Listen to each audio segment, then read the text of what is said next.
Our other video talked about how to replace the check spring inside the tension assembly.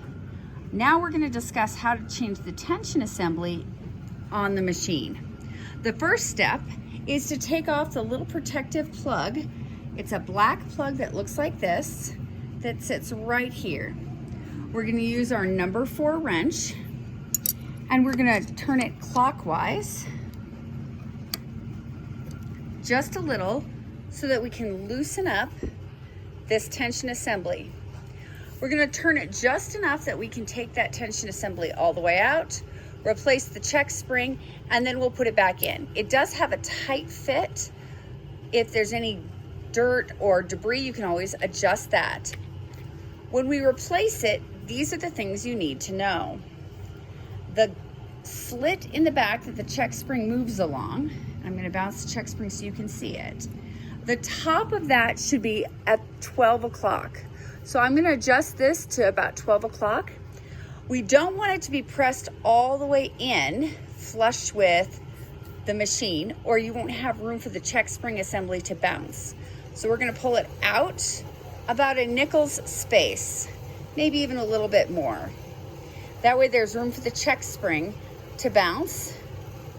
Then we're going to use our number 4 wrench and tighten it up. So we need to remember the slot goes at the 12 o'clock, and then it's about a nickel's width from the edge of the machine. So I'm going to tighten it down. And now it's very snug. It's not going to move. I need to adjust it back to factory neutral. I'm going to use a screwdriver. In this adjustment right there, you can see the screw. We're going to insert that and turn it counterclockwise until the check spring begins to drop. Did you see that? The check spring pulled away from the edge.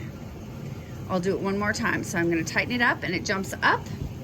As I turn down, the check spring right here is going to pull away from that top edge. See how it drops away just there? As soon as it drops away, I'm going to turn the handle clockwise 15 degrees.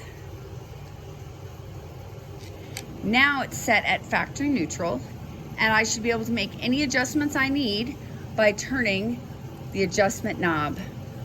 If you have any other questions, feel free to reach out to Quilts on the Corner.